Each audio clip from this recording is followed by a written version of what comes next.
unwani ya khutba yetu aridha bima qasamahu Allah lana, kuridhia gawio. Ndiyo khutba ya leo, kuridhia gawio.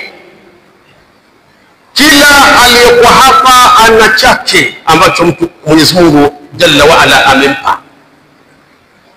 Kila aliyomo humu na yule ambaye hayumo humu ana kiwango cha gawio lake Allah Jalla fi'ala kamzawadia, kampa.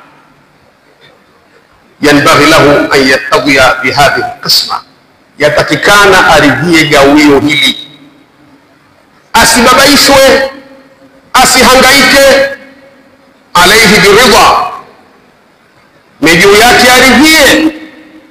Lianna Allah huwa alladhi yaqsimu al-arzaqa, kwani Mwenyezi Mungu ndio mwenye kugawa riziki. Riziki sio chakula tu wala pesa, riziki ni vitu vingi sana. Kwa nini nimeileta hii? Ndiyo inaosumbua. Hii unwani imeileta kwa sababu tunaishi, twajijua, twajuana, ndiyo inayotesa. Wengi wanateseka, wanataabika. Kathiru minna yashqa wa yat'ab limuqaranati ma manna Allahu alayhi lighairihi. Mtu anaishi kwa taabu, kwa mateso. Nini? Anataka kulinganisha ile neema yake aliyopewa na ya mwenziwe. Kwa nini yule vile, mimi hivi? Inapelekea kwenye maradhi mabaya yanaitwa hasad. Sio mada yake, lakini inajiingiza. Kutokuridhia ni kujiingiza katika maradhi haya mabaya.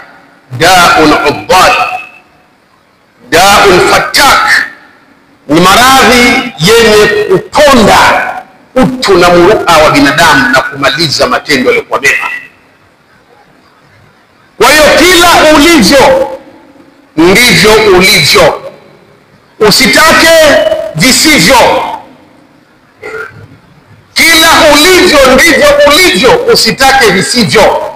Ina maana hali yako ndiyo hiyo.